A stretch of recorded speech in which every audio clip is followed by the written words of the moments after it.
Let's learn to use the Rectangular Marquee Tool. I'm going to come in and search for something that has a rectangular form. Sorry, box for now.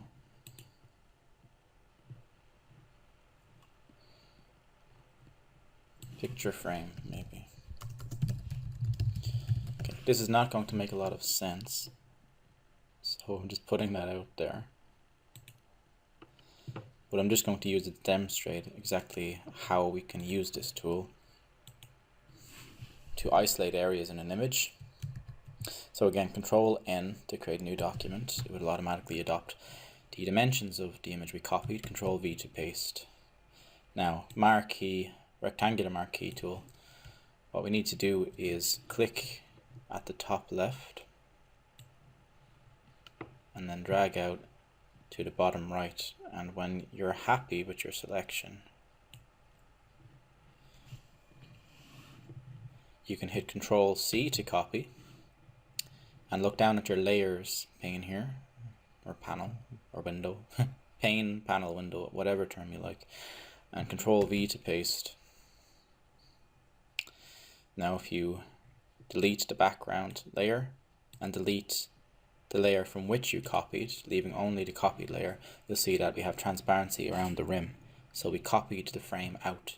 We also want to select the center area here, which should be empty.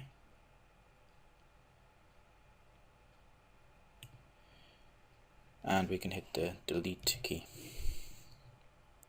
And then click elsewhere to remove that selection.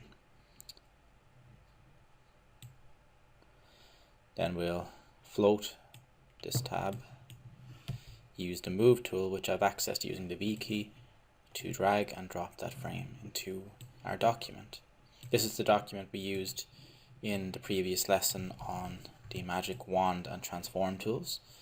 You can use any document you like. If you close that one out, that's fine.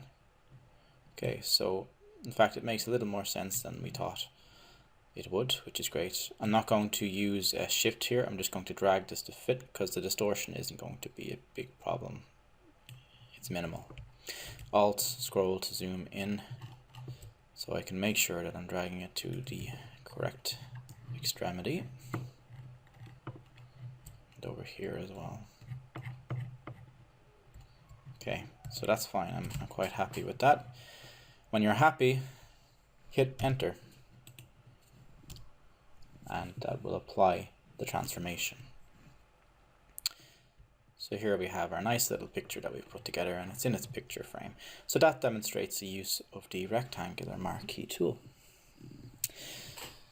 In our next lesson, we'll learn to use the Elliptical Marquee Tool.